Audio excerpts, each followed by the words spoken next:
need a break. I need a life. A private life. Landon sat there gloomily, staring off into the fire that was just beginning to burn in the fireplace. Maybe I need a girlfriend again.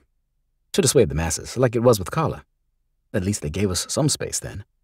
Not much, but some. Another girlfriend might work, Nigel agreed, narrowing his eyes as he considered it, and rubbing his thumb over his chin. Except that all of the women out there only want me for the fame and the money. They don't want me for myself. Or for real love, Landon bemoaned. You're an A-list actor and a billionaire. What's not to love? Nigel asked with a chuckle, looking back at Landon. Landon gave him a cool, sidelong glance, and Nigel cleared his throat. Only kidding. There's plenty to love about you. I love you, and it isn't for your money or fame, or even because I'm your agent. You're a good man, Landon, and a good friend. You're right, though. You do deserve someone who isn't after you for the glory. I may deserve it, but I have no idea how to find it, Landon replied quietly. I don't even know a woman who wouldn't come after me for the money and the fame. I'm not sure that a girlfriend is worth all the trouble for that, even if it stems the tide of the other women. Nigel leaned forward and planted his elbows on his knees, eyeing Landon thoughtfully. Well, what if it wasn't a girlfriend? Landon frowned. What if it wasn't a girlfriend? What are you talking about? What if you had a wife? Nigel asked, with a sharp, keen look in his gaze. Landon's mouth fell open. A wife? So that she can come after my money and fame and then take half of everything I own when she leaves? Well, now, think about it. If you had a wife, you would no longer be on the market, and all the masses of women who are after you might very well be dissuaded. It might be enough to keep most of them at bay, Nigel told him seriously. Landon laughed. Right, a marriage would do it, and I'm sure any of them would be glad to marry me.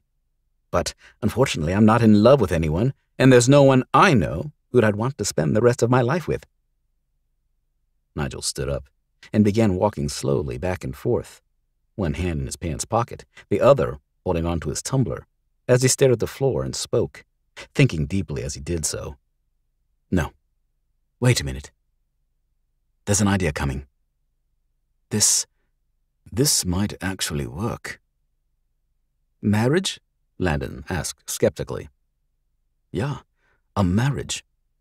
Now, I know that you aren't involved with anyone in a real relationship, but think about this now from a practical point of view. What if it wasn't a real marriage? Nigel asked, looking up with brightened eyes as the idea took hold in his mind. A what? What do you mean if it wasn't a real marriage? Landon asked in confusion. That makes no sense at all. Oh, but my friend, it makes perfect sense. Now, hear me out about this. Nigel walked toward him, his eyes locked on Landon's, as he said all of the thoughts that were coursing through his mind. What if we created a fake relationship with a girl, and you had a fake marriage, just to fool the public? That would get the droves of women who are after you off your back. Landon was floored. Everything in his mind stopped. You must be joking, he said quietly, staring at Nigel and hoping with everything in him that his agent was only kidding. You can't be serious about that. Oh, I am serious. Think of it. We find a girl who's believable. We get her to sign a prenuptial agreement that she'll leave everything and not take you for any of it. We create a marriage, an arranged marriage, and we blast it all over the media. Then the masses of women out there would respect the marriage and leave you alone, and she could do her own thing and you could do your own thing. You'd be happy and free to work and have some kind of a private life, and not have to worry about women breaking into your home to get to you, or following you around, or trying to get into every private detail of your life. Nigel looked enthusiastic. This could work, you know, if done right. Landon frowned and shook his head. Nigel, it's crazy. Besides, what woman in her right mind is going to do something like that? Why would any woman do it if it wasn't a real marriage?